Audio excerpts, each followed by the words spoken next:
Awal yang aneh. Hari pertama di perusahaan konveksi yang terletak di tengah hiruk-pikuk Jakarta terasa penuh harapan. Aku, Rudy, seorang office boy yang baru saja diterima, melangkah dengan semangat untuk memulai babak baru dalam hidupku.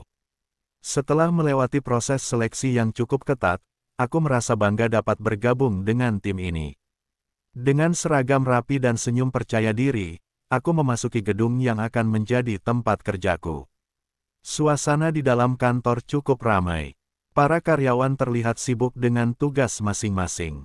Beberapa dari mereka menyapa dan memperkenalkan diri, memberi sambutan hangat yang membuatku merasa lebih nyaman. Di antara mereka, ada Cica, seorang wanita muda yang ceria dan ramah. Ia tampak menonjol di antara rekan-rekan lainnya, selalu tersenyum dan siap membantu siapapun yang membutuhkan. Jam istirahat makan siang tiba, dan aku bergabung dengan rekan-rekan di ruang makan. Suasana ceria dengan tawa dan obrolan ringan mengisi udara. Namun, saat aku menikmati makananku, suara lembut tiba-tiba memanggil namaku. Rudy, Rudy, suara itu datang dari arah belakang, lembut dan penuh harapan. Aku menoleh ke sekeliling, tetapi tidak ada seseorang yang terlihat memanggil. Semua orang tampak terlibat dalam pembicaraan mereka, dan rasa penasaran mulai menggangguku. Setelah menyelesaikan makan siang, aku merasa terpaksa harus mencari tahu dari mana suara itu berasal. Menyusuri lorong kantor yang sepi, aku mencari-cari, tetapi hanya menemukan kesunyian yang mencekam. Rasa aneh mulai merayap ke dalam pikiranku. Apakah aku hanya berkhayal? Apakah ada sesuatu yang tidak beres di tempat ini? Kembali ke mejaku, aku berusaha mengalihkan perhatian dengan menyelesaikan tugas yang ada. Saat membereskan meja Cica, kursinya tiba-tiba bergerak sendiri, membuatku terkejut. Seolah ada seseorang yang menariknya dari belakang. Aku menatap kursi itu dengan mataku yang terbelalak, berusaha menenangkan diri. Mungkin ini hanya efek dari kelelahan, pikirku. Namun, rasa tidak nyaman itu terus membayangi. Hari-hari berikutnya, keanehan mulai menjadi rutinitas di kantor. Cica, yang sebelumnya ceria, tiba-tiba berubah menjadi pendiam dan lebih sering menghabiskan waktu sendirian. Ia tidak lagi merespons sapaan kami. Ketika aku membawakan makanan kesukaannya, nasi goreng yang selalu ia nikmati, ia hanya menatapnya tanpa menyentuhnya. Ini sangat berbeda dari Cica yang kukenal. Apakah ada sesuatu yang mengganggunya? Suara-suara aneh juga semakin sering terdengar di kantor. Suara tangisan bayi yang samar-samar datang dari suatu tempat, membuatku merasa gelisah. Setiap kali aku berusaha mencari sumber suara itu, aku hanya menemukan kesunyian. Kejadian-kejadian aneh ini membuatku merasakan ada sesuatu yang lebih dalam di tempat ini, sesuatu yang tidak bisa dijelaskan dengan logika. Suatu malam, saat aku menyelesaikan pekerjaan dan kantor sudah sepi, aku melihat sosok wanita yang mirip Cica berjalan dari arah kamar mandi. Ia tampak samar, berpakaian putih, dan wajahnya sangat mirip. Aku merasa jantungku berdegup kencang, berusaha mendekat untuk memastikan apakah itu benar Cica. Namun, saat aku sampai, sosok itu menghilang begitu saja, meninggalkan kesan ketakutan yang mendalam dalam diriku. Keesokan harinya, aku memutuskan untuk mencari tahu lebih lanjut tentang Cica. Aku bertanya kepada beberapa rekan kerja tentang kehidupannya. Satu rekan menyebutkan bahwa Cica pernah mengalami keguguran beberapa bulan yang lalu, dan sejak saat itu, ia tampak tidak sama. Kejadian itu membuatku merasa iba dan ingin membantu. Aku ingin tahu lebih banyak tentang apa yang sebenarnya terjadi. Dengan semua kejadian aneh yang terjadi di sekitarku, aku merasa seolah ada sesuatu yang lebih dalam dari sekadar rutinitas sehari-hari. Rasa penasaran menggerakkan langkahku untuk mencari tahu lebih jauh. Meskipun di dalam hati, aku merasa ada kegelapan yang mengintai. Apakah itu semua hanya imajinasiku? Atau ada sesuatu yang lebih menyeramkan di balik semua ini? Pertanyaan-pertanyaan ini terus menghantuiku, mengantarkanku pada perjalanan yang tak terduga. Penyelidikan dan kengerian. Setelah mengalami berbagai kejadian aneh di kantor, rasa penasaran dan ketakutan bercampur aduk dalam diriku. Aku merasa terpaksa untuk menyelidiki lebih dalam tentang apa yang sebenarnya terjadi, terutama mengenai Cica. Ada sesuatu yang tidak beres, dan aku tidak bisa membiarkannya begitu saja. Sejak saat itu, setiap kali aku berada di kantor, aku berusaha memperhatikan setiap detail. Suara-suara aneh yang terdengar, terutama tangisan bayi, semakin sering mengganggu telingaku. Suara itu seolah berasal dari sudut-sudut ruangan yang sepi, membuatku merasa terasing dan tidak nyaman. Setiap kali aku mencoba mencari tahu asalnya, semua yang kutemui hanyalah keheningan yang mencekam. Suatu malam, setelah semua orang pulang dan hanya tersisa aku di kantor, aku memutuskan untuk melakukan penyelidikan lebih lanjut. Dengan penerangan lampu yang redup, aku berjalan menyusuri lorong yang sepi, berusaha merasakan kehadiran yang mungkin ada di sekelilingku. Dalam hatiku, aku merasa seolah diawasi, tetapi aku berusaha menyingkirkan perasaan itu. Ketika aku melewati ruang kerja Cica, aku merasakan hawa dingin yang aneh. Terpikir olehku, mungkin ini saatnya untuk mencarikan jawaban. Aku tahu bahwa Cica pernah mengalami keguguran, tetapi aku ingin tahu lebih banyak. Aku mulai menggali informasi dari rekan-rekan kerjaku. Aku bertanya kepada mereka tentang latar belakang Cica, berharap bisa menemukan petunjuk mengenai apa yang telah terjadi. Dari beberapa rekan, aku mendengar cerita tentang keinginan Cica untuk memiliki anak. Ia selalu berbicara tentang impian itu dengan penuh harapan, tetapi kehilangan yang dialaminya membuatnya terpuruk. Salah satu rekan mengatakan bahwa Cica menjadi lebih pendiam setelah peristiwa itu, seolah ada sesuatu yang hilang dari dirinya. Kegalauan itu membuatku semakin yakin bahwa ada sesuatu yang lebih dalam yang terjadi.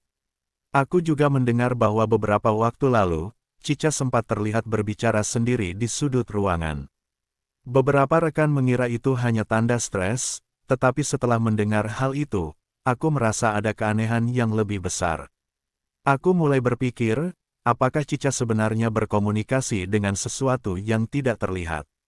Apakah arwahnya terjebak di antara dunia ini dan dunia lain?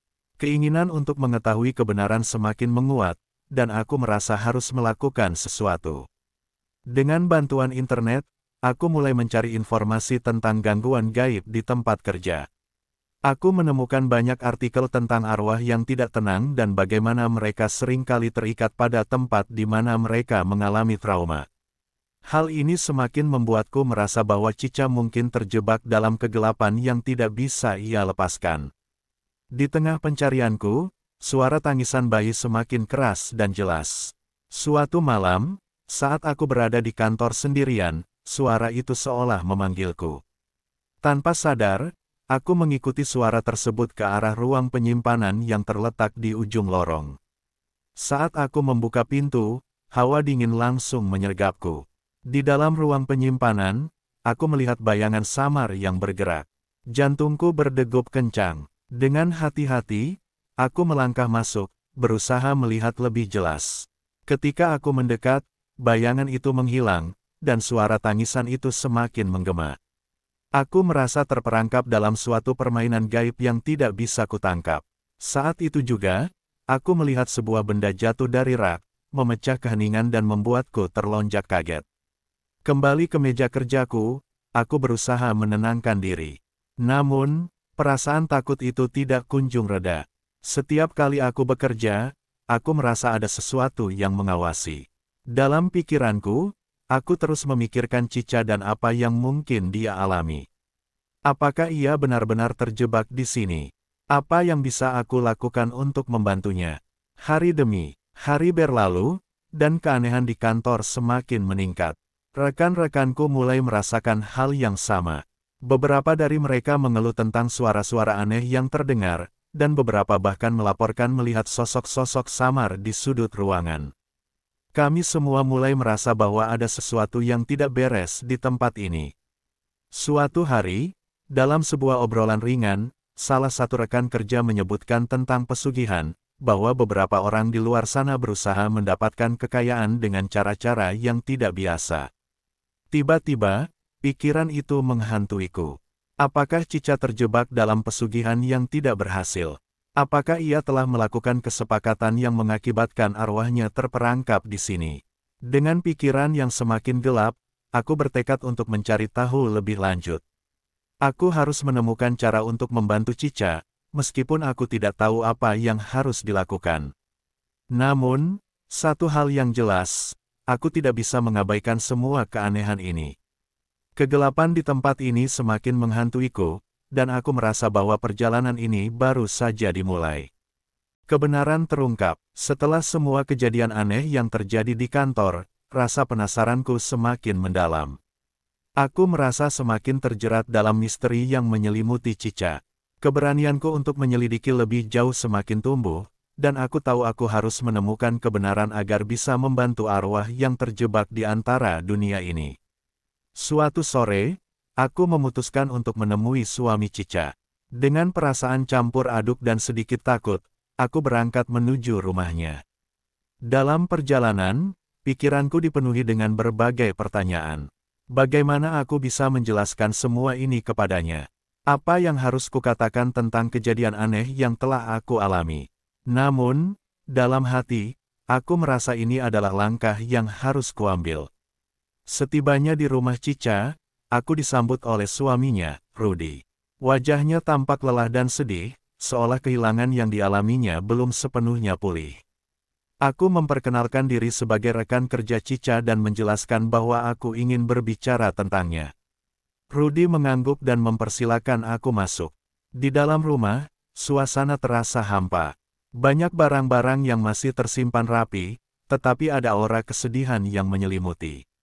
Aku mulai merasakan betapa dalamnya rasa kehilangan yang dialami oleh Rudy. Dengan hati-hati, aku mulai bertanya tentang Cica dan apa yang terjadi setelah kegugurannya. Rudy menceritakan bahwa Cica sangat ingin memiliki anak, dan kehilangan itu menghancurkan hatinya. Dia selalu berbicara tentang impian kami untuk memiliki keluarga, katanya dengan suara bergetar. Setelah itu, dia berubah. Dia sering merasa kesepian dan tertekan. Kami pernah berbicara tentang mencari bantuan, tetapi dia merasa tidak ada yang bisa mengerti.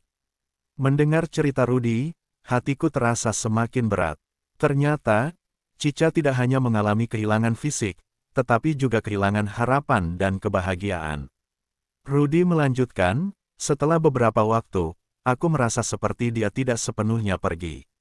Terkadang, aku mendengar suara-suara aneh di rumah, seolah dia masih ada di sini. Pernyataan Rudy membuatku terhenyak. Aku tidak sendirian dalam pengalamanku. Rasa ingin tahuku semakin memuncak. Aku bertanya apakah Rudy pernah mencoba mencari bantuan atau mencari tahu lebih lanjut tentang situasi yang dihadapi Cica. Rudy menggelengkan kepala, aku pikir itu hanya tanda stres. Aku tidak pernah berpikir bahwa dia terikat pada sesuatu yang lebih besar. Setelah berbicara cukup lama, aku merasa bahwa Rudy memiliki pengetahuan yang lebih dalam tentang Cica. Aku memberanikan diri untuk menanyakan apakah Cica pernah berbicara tentang pesugihan atau hal-hal gaib. Rudy terdiam sejenak, lalu menjawab, dia pernah menyebutnya, tetapi aku pikir itu hanya omong kosong. Aku tidak ingin melibatkan diri dalam hal-hal yang tidak bisa kita lihat. Mendengar jawabannya, aku merasa semakin yakin bahwa ada sesuatu yang lebih dalam dari sekadar kesedihan. Keguguran yang dialami Cica mungkin telah membawanya ke dalam kegelapan yang lebih dalam. Aku merasa bahwa pesugihan mungkin menjadi pilihan terakhir bagi seseorang yang sangat terpuruk. Namun, aku tidak bisa membiarkan pikiran itu menguasai diriku. Setelah pertemuan itu, aku kembali ke kantor dengan perasaan campur aduk. Kegelapan yang menyelimuti tempat ini semakin tebal, dan aku merasa bahwa aku tidak bisa mengabaikan semua yang telah terjadi. Keesokan harinya, aku memutuskan untuk melakukan ritual kecil untuk mencoba menghubungi arwah Cica. Aku menyiapkan lilin, bunga, dan makanan kesukaannya, nasi goreng yang selalu ia nikmati. Dengan penuh harapan, aku pergi ke sudut ruangan yang sepi di kantor, tempat di mana seringkali aku merasakan kehadirannya. Saat aku menyalakan lilin dan memanggil namanya, suasana di sekelilingku terasa aneh.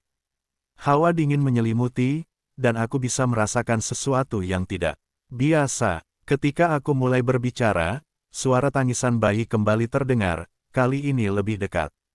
Jantungku berdegup kencang, dan aku merasa terperangkap dalam suasana mistis. Cica, jika kau mendengar aku, tolong beri tanda, ucapku dengan suara bergetar.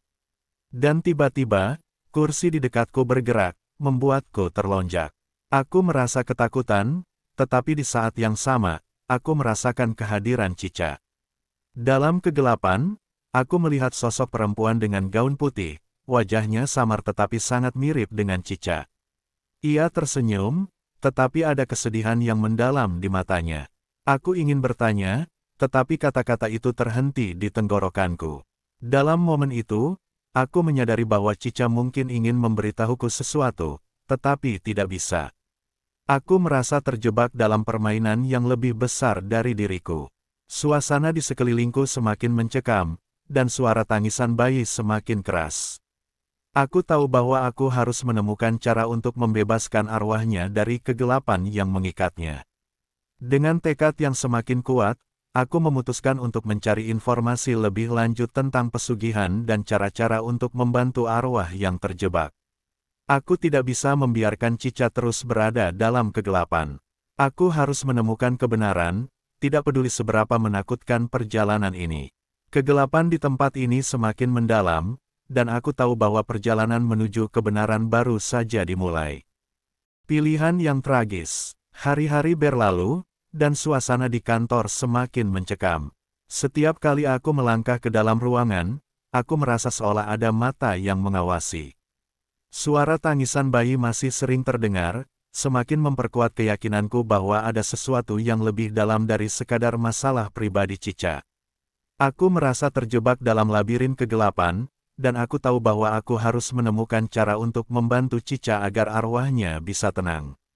Setelah berbicara dengan Rudy, suami Cica, aku semakin yakin bahwa ada ikatan kuat antara Cica dan kegelapan yang membayangi kami.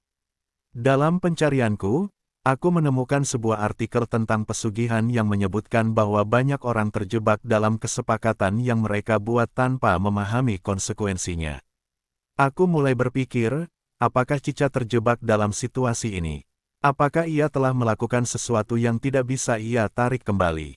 Pikiran itu terus menghantuiku, dan aku merasa bahwa aku perlu melakukan sesuatu sebelum semuanya terlambat. Suatu malam, aku kembali ke kantor setelah jam kerja usai. Dengan perasaan takut dan cemas, aku menyiapkan lilin, bunga, dan makanan favorit Cica, nasi goreng.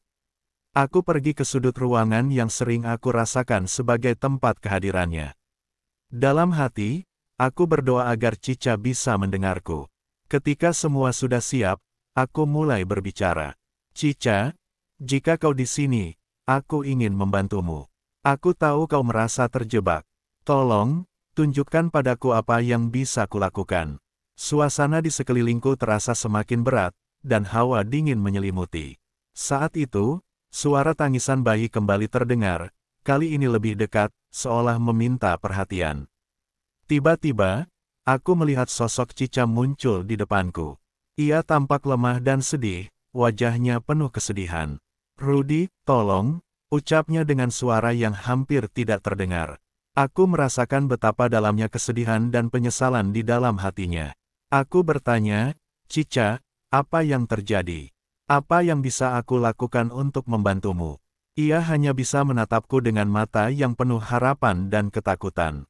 Dalam momen itu, aku merasakan bahwa ia terikat pada sesuatu yang lebih besar, sesuatu yang tidak bisa ia lepaskan.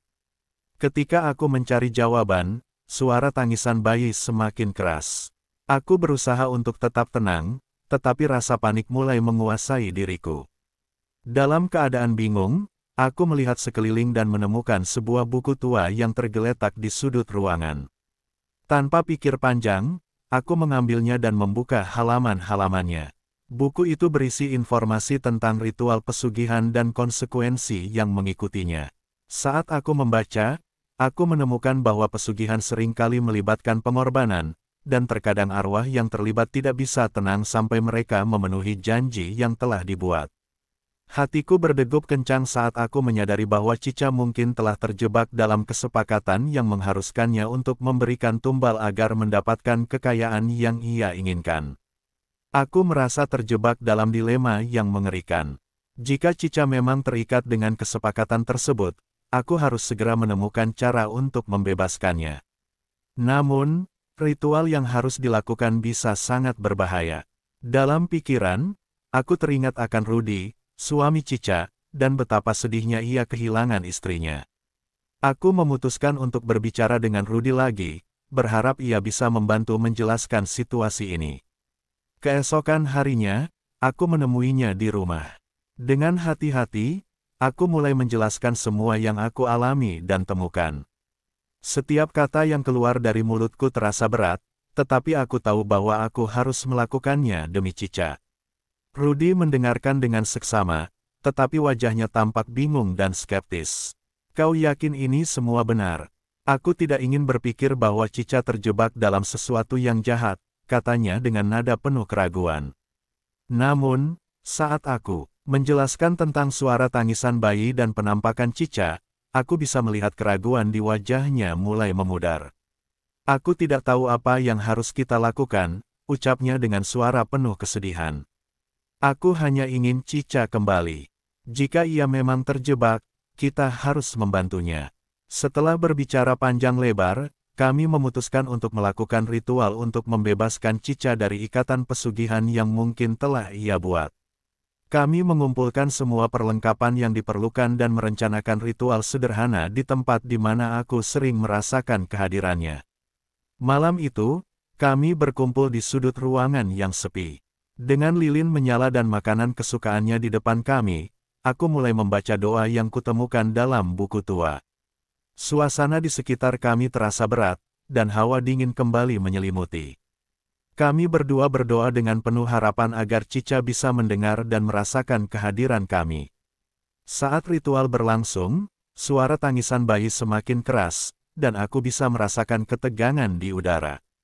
Tiba-tiba, sosok Cica muncul di hadapanku, tetapi kali ini ia tampak lebih kuat. Rudy, tolong, aku tidak bisa pergi, ucapnya dengan suara penuh kesedihan. Hatiku terasa hancur mendengar kata-katanya. Aku berusaha menenangkannya. Cica, kami di sini untuk membantumu. Tolong, beritahu kami apa yang harus dilakukan agar kau bisa tenang. Dalam momen itu, aku merasa bahwa pilihan yang harus diambil sangat tragis. Apakah kami harus melakukan pengorbanan untuk membebaskannya? Mengorbankan seseorang demi kebahagiaan yang lebih besar. Ketika ritual mencapai puncaknya, suasana menjadi semakin mencekam. Tiba-tiba, semua lampu padam, dan suara tangisan bayi menggema di seluruh ruangan. Aku merasakan ketakutan yang luar biasa, tetapi di saat yang sama, aku tahu bahwa kami tidak bisa mundur. Dengan tekad yang kuat, aku memanggil nama Cica. Kami tidak akan membiarkanmu terjebak di sini. Kami akan membantumu. Dalam momen itu, aku merasakan arus energi yang kuat, dan sosok Cica tersenyum, seolah mengerti bahwa kami berjuang untuknya. Namun, saat itu juga, suara yang mengerikan mengisi ruangan, seolah ada sesuatu yang marah dengan usaha kami. Kau tidak bisa membebaskannya. Suara itu menggema, dan aku merasakan hawa dingin yang menyengat. Semua yang terjadi begitu cepat, dan aku tahu bahwa kami harus berjuang, tetapi apa yang harus kami korbankan untuk membebaskan Cica? Perasaan campur aduk antara harapan dan ketakutan menyelimuti kami. Dalam situasi yang semakin mencekam, aku menyadari bahwa pilihan ini tidak hanya akan memengaruhi Cica, tetapi juga hidup kami. Di saat-saat terakhir ritual, aku berdoa agar kami bisa menemukan cara untuk membebaskan Cica tanpa mengorbankan jiwa lain. Namun, saat kami berusaha melawan kegelapan, aku tahu bahwa konsekuensi dari tindakan kami tidak akan pernah bisa diprediksi. Penyesalan dan keberanian. Malam itu, setelah ritual yang menegangkan, aku dan Rudy merasa hampa. Meskipun kami telah berusaha sekuat tenaga untuk membantu Cica, kegelapan yang menyelimuti kami masih terasa. Suara tangisan bayi yang terus menggema di ruangan membuatku merasa putus asa. Aku tidak tahu apakah usaha kami berhasil atau justru memperburuk keadaan. Kami berdua duduk di sudut ruangan, berpikir tentang apa yang harus dilakukan selanjutnya. Rudy terlihat sangat lelah, wajahnya penuh kerinduan akan Cica. Aku tidak bisa membiarkan ini berlanjut, Rudy. Kita harus melakukan sesuatu, ucapnya dengan suara bergetar. Rasa bersalah dan penyesalan menyelimuti kami, seolah kami telah gagal dalam misi kami untuk menyelamatkan Cica. Setelah berjam-jam berdebat dan berpikir, aku teringat kembali pada informasi yang kutemukan di buku tua. Pesugihan seringkali melibatkan kesepakatan yang sulit, dan untuk membebaskan arwah yang terikat, diperlukan keberanian dan pengorbanan. Tetapi pengorbanan seperti apa yang bisa kami lakukan tanpa melukai orang lain? Pertanyaan itu terus menghantuiku. Keesokan harinya, aku pergi ke sebuah perpustakaan untuk mencari lebih banyak informasi tentang ritual dan cara-cara membebaskan arwah. Di sana, aku menemukan beberapa buku yang membahas tentang cara-cara untuk membantu arwah yang terjebak. Salah satu buku menyebutkan bahwa untuk membebaskan arwah, kita harus melakukan ritual pembersihan dan meminta maaf atas kesalahan yang dilakukan. Dengan harapan baru, aku kembali ke kantor dan mengajak Rudy untuk melakukan ritual pembersihan. Kami menyiapkan lilin, air suci, dan bunga, serta makanan kesukaan Cica. Malam itu, kami berkumpul di tempat yang sama di mana kami melakukan ritual sebelumnya. Suasana di sekitar kami masih terasa berat, dan hawa dingin menyelimuti. Dengan penuh harapan, kami mulai membaca doa pembersihan. Cica, jika kau mendengar kami meminta maaf atas semua kesalahan yang mungkin telah kami buat. Kami ingin membantumu menemukan kedamaian, ucapku dengan suara bergetar. Rudy mengangguk, menambahkan, kami tidak ingin kau terjebak di sini. Kami mencintaimu dan ingin kau bahagia. Saat kami melanjutkan ritual, tiba-tiba, sosok Cica muncul lagi. Ia tampak lebih jelas kali ini, tetapi wajahnya menunjukkan kerinduan dan kesedihan yang mendalam. Rudy, tolong, aku tidak bisa pergi, ucapnya dengan suara lembut, tetapi penuh penyesalan. Hatiku terasa hancur melihatnya dalam keadaan seperti itu. Aku tahu kau merasa terjebak, Cica. Kami di sini untuk membantumu. Apa yang harus kami lakukan? Tanyaku, berusaha menahan air mata. Namun, ia hanya bisa menatap kami dengan penuh harapan dan kesedihan. Dalam momen itu, aku merasakan kehadiran kegelapan yang mengintai. Suara-suara aneh kembali terdengar, seolah ada sesuatu yang marah dengan usaha kami. Dia tidak bisa pergi. Dia milikku. Suara itu menggema di ruang, membuatku terlonjak ketakutan. Aku tahu bahwa kami menghadapi sesuatu yang lebih besar dari sekadar arwah yang terjebak. Kami berusaha untuk tetap tenang dan melanjutkan ritual. Dengan tekad yang semakin kuat, kami menyatakan niat kami untuk membantu Cica. Kami tidak akan membiarkanmu terjebak. Kami akan berjuang untuk kebebasanmu.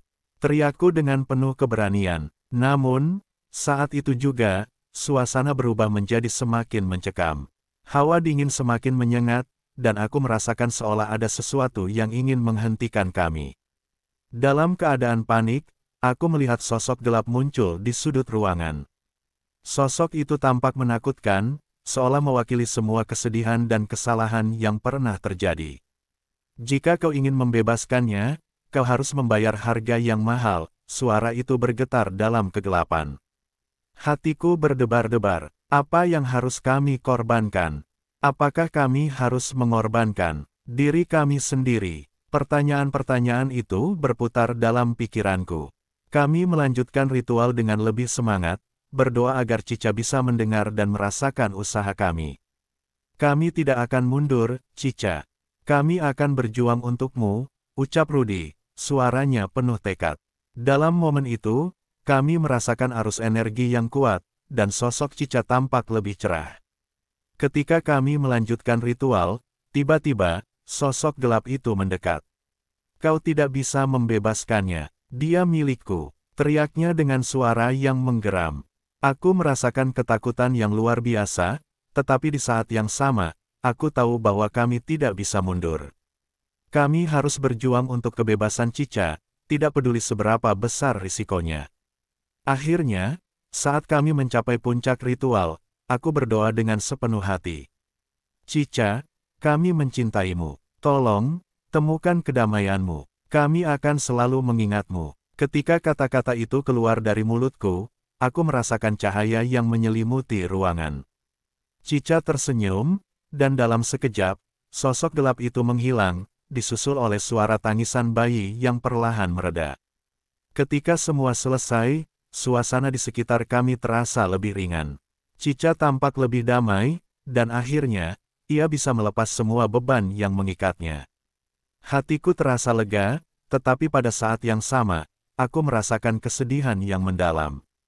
Kami telah berjuang untuk kebebasan Cica, tetapi kami juga menyadari bahwa perjalanan ini tidak akan pernah terlupakan. Kegelapan yang selama ini menyelimuti kami akhirnya sirna, tetapi penyesalan tetap ada. Kami tidak bisa mengubah masa lalu atau mengembalikan apa yang hilang. Namun, kami belajar bahwa keberanian untuk menghadapi kegelapan adalah hal yang terpenting. Kami harus berani untuk mengingat dan menghormati Cica, meskipun ia telah pergi. Dengan penuh harapan, aku berdoa agar arwah Cica bisa menemukan kedamaian.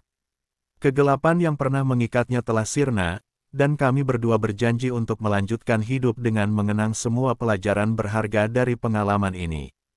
Cica mungkin telah pergi, tetapi ingatannya akan selalu ada dalam hati kami, sebagai pengingat akan pentingnya menghargai hidup dan tidak terjebak dalam keserakahan.